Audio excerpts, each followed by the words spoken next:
لاہور کے ایک پرانے محلے او گلی نمبر 7 او میں زندگی ہمیشہ ایک جیسی رہتی تھی۔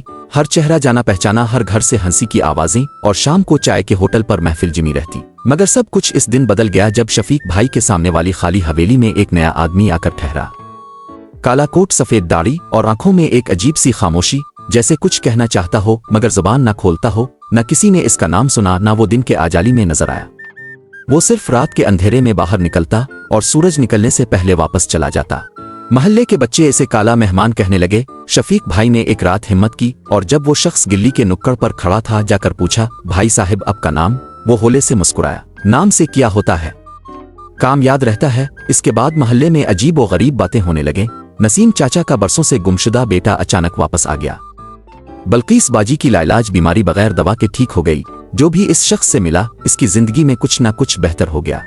لوگ کہنے لگے یہ آدمی عام انسان نہیں، شاید کوئی فرشتہ ہے یا کوئی دعا کرنے والا۔ پھر ایک دن وہ چپکے سے چلا گیا، نہ الوداع، نہ سامان، نہ کوئی پتہ۔ حویلی پھر ویسی ہی سنسان ہو گئی۔ بس اس دن کے بعد گلی نمبر 7 میں ایک روایت بن گئی، ہر نئے سال کی رات محلے کے لوگ اس حویلی کے سامنے ایک دیا جلاتے ہیں اور دل ہی دل میں اس کالے مہمان کے لیے اور اپنی دعاؤں کے لیے خاموشی سے ہاتھ الفاٹتی ہیں۔ اگر آپ اسی کہانی کا پارٹ 2 دیکھنا چاہتے ہیں تو کامنٹ میں لکھیں۔